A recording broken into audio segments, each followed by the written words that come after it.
नमस्कार। दोपहर 2 बजे की 5 बड़ी खबरों के खास कार्यक्रम में आपका स्वागत है। मैं हूं आपके साथ भागीरथ साहू। बड़ी खबर आपको विस्तार से बताने हरियाणा में भाजपा ने 90 में से 48 सीटें जीतकर बहुमत हासिल किया है। चुनाव नायाब सिंह सैनी के चेहरे पर लड़ा गया और अब उनका सीएम बनना लगभग तय है। इसके बावजूद गृह मंत्री अमित शाह को ऑब्जर्वर के तौर पर हरियाणा भेजकर भाजपा ने चर्चाओं को हवा दे दी है। उनके साथ मध्य प्रदेश के मुख्यमंत्री मोहन यादव को भी भेजा गया है। यह कदम इसलिए क्योंकि शाह ने चुनाव से पहले पंचकुला में मंच से कहा था यह इलेक्शन नायब सैनी की अगुवाई में लड़ा जाएगा।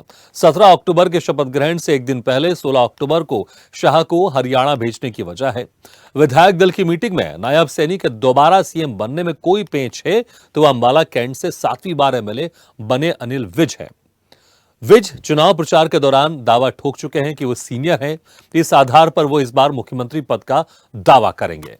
इस खबर पर और ज्यादा जानकारी के लिए बात करते हैं ब्यूरो चीफ चंडीगढ़ से पंखिल वर्मा से। पंखिल, जिस तरह से अब गृह मंत्री अमित शाह ऑब्जर्वर बनकर सामने आ रहे हैं तो थोड़ा सा संशय पैदा हो गया, क्योंकि हालांकि चुनाव से पहले तय था कि नायब सिंह सैनी के ही नेतृत्व में चुनाव लड़ा जा रहा और जीतने के बाद मुख्यमंत्री वही बनेंगे। हालांकि अभी भी लगभग यही है कि वही बनेंगे, लेकिन ऑब्जर्वर बनकर आ रहे हैं अमित शाह।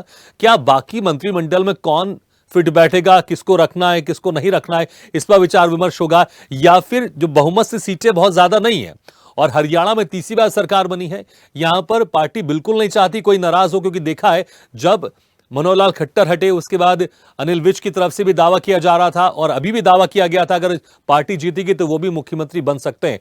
तो इन सबको संभालने के लिए गृह मंत्री अमित शाह जा रहे हैं। देखिए, कहीं ना कहीं ये जो कयास लगाए जा रहे हैं बिल्कुल सही लगाए जा रहे हैं कि क्या ऐसे कारण हुए कि अमित शाह को खुद ऑब्जर्वर बनकर हरियाणा के इलेक्शनों में उतारा गया। तो ऐसे में स्थिति जो निकलकर सामने आ रही है, बताया जा रहा है कि इस बार बीजेपी के अंदर भी कांग्रेस की तरह दावेदारी जो है बढ़ती नजर आ रही है, जहां एक तरफ अनिल विज वहीं दूसरी तरफ नायाब सैनी का जो मामला है सुनने को सामने आ रहा है। और इसी बीच एक रूमर कह लीजिए या खबर सूत्रों के हवाले से आई थी कि 15 विधायकों की भी जो है बात की जा रही थी कि 15 विधायक हमारे पास है, इसलिए हमें सीएम पद दिया जाए। और ऐसी कई चर्चाएं जो है हरियाणा की राजनीति के अंदर देखने को मिली, जहां एक तरफ पहले देखा करते थे कि कांग्रेस के अंदर ये चीजें देखने को मिलती थी। अब कहीं ना कहीं तीसरी बार जब भारतीय जनता पार्टी इस तरीके से सरकार बना रही है, उसके अंदर हम देख सकते हैं कि जो आंकड़ा है वो 48 का है। और 48 का आंकड़ा कुछ इस प्रकार है कि बिल्कुल पॉइंट और बॉर्डर लाइन पे जो है हरियाणा के अंदर भाजपा ने सरकार बनाई है।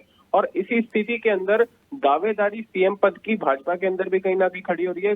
यही कहीं कारण है कि इन्हीं समीकरणों को मंत्रिमंडल को सही तरीके से फिट बिठाने के लिए अमित शाह को ऑब्जर्वर जो है हरियाणा की राजनीति के अंदर उतारा गया।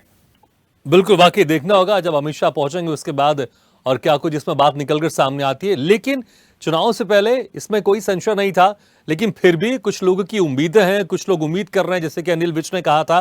तो यहां पर इस दावेदारी को कैसे आप देखते हैं? हालांकि मुख्यमंत्री को लेकर यहां पर चीजें क्लियर थी, लेकिन क्या ऐसा कुछ संभावना है या फिर अनिल विज जिस तरह से अपनी एक दावेदारी कर रहे थे, कोई टूट फूट ना हो या किसी तरह का विवाद नहीं हो, इसलिए अमित शाह वहां पहुंच रहे हैं? अनिल विज जो दावा था बस वो दावा था, वो सत्य साबित नहीं होगा। क्या संभावनाएं दिख रही वहां पर? हाल ही में अनिल विज साहब द्वारा एक बयान दिया गया था कि वो सीएम पद की दावेदारी करेंगे। उन्होंने इस पर एक क्लैरिफिकेशन भी जारी किया है कि मैंने पार्टी से सीएम पद नहीं मांगा है, मैंने सिर्फ दावेदारी की है, वो भी अपने कार्यकर्ताओं के कहने पे। अनिल विज ने साफ कह दिया अगर पार्टी हाईकमान उनको सीएम पद की जिम्मेदारी देती है तो वो उसको खूब तरीके से निभाएंगे, नहीं भी देती तो कोई बात नहीं। तो इस तरीके का कुछ भी ऐसा डिस्प्यूट यहाँ पर सामने नहीं आ रहा, क्योंकि अनिल विज ऑलरेडी इस पर क्लैरिफिकेशन दे चुके हैं। और वहीं पंचकुला के अंदर प्रवीण अत्रे द्वारा भी प्रेस वार्ता के दौरान ये कह दिया गया था कि मुख्यमंत्री बतौर नायब सैनी जो है शपथ लेने वाले हैं और इसकी घोषणा वो ऑलरेडी कर चुके हैं। तो ये स्थिति साफ है कि मुख्यमंत्री तो हरियाणा के नायब सैनी ही होने वाले हैं। ठीक है पंकज, बहुत बहुत शुक्रिया तमाम जानकारी के लिए। तो देखना होगा गृह मंत्री अमित शाह जब हरियाणा पहुंचेंगे, वहां पर मीटिंग लेंगे, बातचीत करेंगे, तो और कौन कौन जो विधायक है इस मंत्री पद की दौड़ में शामिल हो सकते हैं और क्या कुछ बड़े पोस्ट इनको दिए जा सकते हैं। तीसरी बड़ी खबर आपको विस्तार से बता रहे हैं। दिल्ली में दिवाली से पहले सरकार ने बड़ा ऐलान कर दिया है। दिल्ली में इस साल भी दिवाली बिना पटाखों के ही मनाई जाएगी। दिल्ली प्रदूषण नियंत्रण कमेटी ने राष्ट्रीय राजधानी क्षेत्र में पटाखों के इस्तेमाल पर पूरी तरह से प्रतिबंध लगा दिया है। इस दौरान सभी प्रकार के पटाखों के विनिर्माण, भंडारण, बिक्री, ऑनलाइन ट्रेड और पटाखों को फोड़ने पर पूर्णतः प्रतिबंध रहेगा। इसके लिए जरूरी आदेश सोमवार को जारी कर दिए गए हैं। दिल्ली सरकार की ओर से लागू यह प्रतिबंध 1 जनवरी 2025 तक प्रभावी रहेगा। जानकारी के अनुसार दिल्ली सरकार ने वायु प्रदूषण रोकथाम और नियंत्रण अधिनियम 1981 की धारा 31(a) के तहत दिए गए अधिकारों का उपयोग करते हुए पटाखों के इस्तेमाल पर प्रतिबंध लगाने के आदेश दिए हैं। इस खबर पर और ज्यादा जानकारी के लिए सीधे रुख करते हैं दिल्ली का, बात करते हैं हमारे संवाददाता इरफान खान से। इरफान, इस बार भी दिवाली पर पटाखों पर बैन रहेगा, इसके आदेश जारी कर दिए गए हैं। जी हाँ, भागीरथ, बात करें अगर दिल्ली में बढ़ते प्रदूषण को देखते हुए मैं आपको बता दूं, दिल्ली में पिछले 200 दिनों से जो है प्रदूषण मुक्त दिल्ली में दिल्ली वासी सांस ले रहे थे। लेकिन दशहरा के दिन जिस तरह रावण दहन किया गया उसको देखते हुए, जिस तरह आतिशबाजी की गई, उसके बाद में दिल्ली का जो प्रदूषण है वो लगातार बिगड़ता जा रहा है, जिसको देखते हुए प्रदूषण विभाग ने जो है एक नोटिफिकेशन जारी किया है, जिसमें उन्होंने 1 जनवरी 2025 तक पटाखों को पूरी तरह से बैन किया हुआ है, जिसको लेकर अब प्रशासन भी सख्ती बरतता नजर आ रहा है। दिल्ली की बात बिल्कुल इरफान, आपको मेरी आवाज सुनाई दे रही है? चलिए, लगता है हमारी आवाज उन तक नहीं पहुंच पा रही, संपर्क टूट गया। जैसे ही संपर्क सधेगा फिर से हम उनसे उनकी बात कंटिन्यू कराएंगे। लेकिन अब यहां पर 1 जनवरी 2025 तक पटाखों पर दिल्ली में बैन लग गया है, क्योंकि जिस तरह से अभी दशहरा में हमारे इरफान जो संवाददाता कह रहे थे कि दशहरा के बाद से प्रदूषण में तेजी से इजाफा हो रहा है, और जैसे जैसे दिल्ली में सर्दी आती है, बढ़ती जाती है, वैसे ही जो हवा का दबाव के कारण जो प्रदूषण है ऊपर नहीं उठ पाता है, इसके कारण ज्यादा प्रदूषित और हो जाती है दिल्ली। एक बार फिर से रुक करते हैं। इरफान, आपको मेरी आवाज सुनाई दे रही है? जी, आपकी जी बात वजह अधूरी रह गई थी। बात करें अगर दिल्ली की, जिस तरह रावण दहन के बाद में दिल्ली का प्रदूषण स्तर बढ़ा है, उसको लेकर जिस तरह प्रशासन ने अब कदम उठाए हैं, दिल्ली में 1 जनवरी 2025 तक पूरी तरह पटाखों को बैन कर दिया गया है। इसको लेकर कई सतर्कताएं बरती जा रही है, लगातार नोटिफिकेशन जारी किया गया है। नोटिफिकेशन के तहत दिल्ली पुलिस जो है सतर्कता देखते हुए जितने पटाखा व्यापारी हैं उनसे एक बैठक बिठाई थी। दिल्ली पुलिस ने बैठक में उनको ये नोटिफिकेशन के बारे में जानकारी दी गई है। उनको कहा गया है कि 1 जनवरी 2025 तक दिल्ली में जिस तरह बढ़ता प्रदूषण को देखते हुए नोटिफिकेशन सरकार ने जारी की है, तो पूरी तरह से पटाखों को बैन किया गया। अब देखना महत्वपूर्ण होगा कि दिवाली भी है, इसके बाद में नया साल भी लगने वाला है, न्यू ईयर पे भी पटाखा आतिशबाजी होती है। इसको देखते हुए जिस तरह नोटिफिकेशन जारी किया दिल्ली में बढ़ते प्रदूषण को देखते हुए, अब पटाखों पर प्रतिबंध लगा दिया गया है। बिल्कुल इरफान, लेकिन हम देखते हैं पिछले साल भी पटाखों पर प्रतिबंध था दिल्ली में, फिर भी दिवाली में पटाखे फोड़े जाते हैं, क्योंकि अक्सर जो आसपास के क्षेत्र हैं, आसपास के जो सटे हुए राज्य के इलाके हैं, वहां से पटाखे लेके लोग आते हैं और फोड़ते हैं उसको।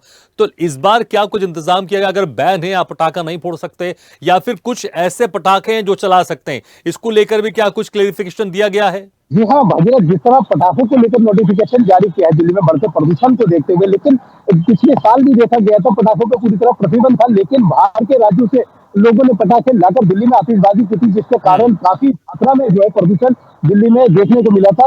हवा में एक तरीके से कहे तो जहरीली हवा दिल्ली वासी जो है उसके लिए मजबूर हो गए थे। लेकिन इस बार जो नोटिफिकेशन जारी किया, पटाखे फोड़ते हुए अगर कोई व्यक्ति पाया जाता है उसको उचित कानूनी कार्रवाई की जाएगी। नोटिफिकेशन में साफ कर दिया गया है, पटाखे को बैन किया गया है। दिल्ली में बढ़ते प्रदूषण को कंट्रोल करते हुए प्रदूषण नियंत्रण जो कमेटी है उसने पूरी तरह से जानकारी देते हुए कहा है कि पटाखे पूरी तरह बैन है। अगर कोई व्यक्ति पटाखे फोड़ता हुआ पाया गया तो उसको कानूनी तौर पर जुर्माना भी किया जाएगा, या उसको ठीक है जो भी इरफान, तो ये भी क्लियर किया गया, अगर कोई भी पटाखे फोड़ते पाया जाता है तो उसके खिलाफ कानूनी कार्रवाई की जाएगी। बहुत बहुत शुक्रिया इरफान इस तमाम जानकारी के लिए। और अगली बड़ी खबर विस्तार से, देर रात जम्मू कश्मीर से राष्ट्रपति शासन हटा लिया गया है। इस फैसले से केंद्र शासित प्रदेश में नई सरकार के गठन का रास्ता साफ हो गया है। केंद्रीय गृह मंत्रालय ने इस संबंध में एक अधिसूचना जारी की है। राष्ट्रपति द्रौपदी मुर्मू के हस्ताक्षर वाली इस अधिसूचना में कहा गया है, दरअसल हाल में संपन्न हुए जम्मू कश्मीर विधानसभा चुनाव में नेशनल कॉन्फ्रेंस और कांग्रेस गठबंधन ने जीत हासिल की है। नेशनल कॉन्फ्रेंस के उपाध्यक्ष उमर अब्दुल्ला जम्मू कश्मीर के अगले मुख्यमंत्री होंगे। उन्हें गठबंधन का नेता चुना गया है। पूर्ववर्ती जम्मू कश्मीर राज्य को 2 केंद्र शासित प्रदेशों जम्मू कश्मीर और लद्दाख के रूप में विभाजित किए जाने के बाद 31 अक्टूबर 2019 को जम्मू कश्मीर में राष्ट्रपति शासन लगा दिया गया था। जम्मू और कश्मीर के नए मुख्यमंत्री नेशनल कॉन्फ्रेंस एनसी के उपाध्यक्ष उमर अब्दुल्ला होंगे। उन्हें हाल ही में हुए विधानसभा चुनावों में नेशनल कॉन्फ्रेंस कांग्रेस गठबंधन की जीत के बाद गठबंधन का नेता चुना गया है। जम्मू और कश्मीर में नई सरकार का गठन राष्ट्रपति शासन हटने के बाद जल्द ही होने की संभावना है। सरकार का गठन तब होगा जब उमर अब्दुल्ला को आधिकारिक रूप से मुख्यमंत्री पद की शपथ दिलाई जाएगी। रांची में ईडी का बड़ा एक्शन। विधानसभा चुनाव के सुगबुगाहट के बीच झारखंड में फिर एक बार ईडी की टीम राजधानी समेत झारखंड के कई जगहों पर छापेमारी कर रही है। रांची के रातू रोड स्थित इंद्रपुरी में विजय अग्रवाल नामक एक कारोबारी के घर छापेमारी चल रही है। मनी लॉन्ड्रिंग को लेकर सुबह से ही ईडी की छापेमारी हुई है। वहीं मोराबादी इलाके के हरिहर सिंह रोड स्थित एक घर में भी रेड चल रही है। वहीं हेमंत सरकार के एक और मंत्री मिथिलेश ठाकुर के ठिकानों पर ईडी की टीम रेड करने पहुंची है। जानकारी के अनुसार झारखंड सरकार के पेयजल स्वच्छता मंत्री मिथिलेश ठाकुर के पीएस और उनके भाई के घर सोमवार की सुबह ईडी की टीम रेड करने पहुंच गई। जानकारी के अनुसार ईडी की टीम आज एक साथ 20 जगहों पर रेड करने पहुंची है।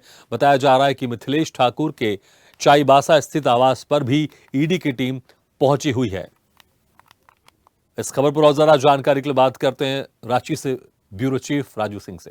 राजू, जिस तरह से 20 से ज्यादा ठिकानों पर ईडी की यहां पर कार्रवाई चल रही है और सिर्फ अधिकारी इंजीनियर्स नहीं बल्कि मंत्रियों पर भी कार्रवाई हो रही है। सारे सारे जो ये तार हैं मंत्री कहीं ना कहीं मंत्री से जुड़े हुए हैं। मिथिलेश ठाकुर जो है गढ़वा से जो है वो नल जल योजना के जो है मंत्री हैं और पेयजल मंत्री हैं और इनके जो है पीए हैं अमित कुमार। अमित कुमार के द्वारा जो है ये सारी डीलिंग की जा रही थी। जो अभी सूत्रों से जो खबर आ रही है, सूत्रों से खबर आने के अनुसार से चाईबासा की इनकी ये जो ईडी की टीम है जो है चाईबासा में इन लोगों पे जो है जा करके कार्रवाई की। अमित कुमार से जो है पूछताछ चल रही है। उसके बाद मिथिलेश ठाकुर से भी जो हमारे पेयजल मंत्री हैं उनसे भी पूछताछ चल रही है। अभी जो है इस घोटाले में जितने भी संलिप्तता है इनके द्वारा जो है अमित कुमार के द्वारा जो है पूरे झारखंड में जितने भी एग्जीक्यूटिव एसडीओ इंजीनियर जितने भी लोग थे उनको सब लाइजनिंग किया जा रहा था और सारा खेल जो है यहीं से खेला जा रहा था, जिसके तहत जो है ईडी को जब इस चीज का पता चला ईडी जो है इन पर कार्रवाई कर रही है और इनसे विशेष करके पूछताछ कर रही है, क्योंकि इस संलिप्तता में कहीं न कहीं भ्रष्टाचार के ये लोग जांच के दायरे में हैं और जांच को देखते हुए जो है ईडी कार्रवाई कर रही है। बिल्कुल राजू जी, बहुत बहुत शुक्रिया इस तमाम जानकारी के लिए। तो झारखंड में ईडी की तरफ से 20 से ज्यादा ठिकानों पर लगातार कार्रवाई चल रही है। तो इसी के साथ 2 बजे दोपहर 5 बड़ी खबरों में फिलहाल इतना है, लेकिन खबरों का सिलसिला लगातार जारी। आप देखते रहिए स्वदेश न्यूज, सबसे पहले देश।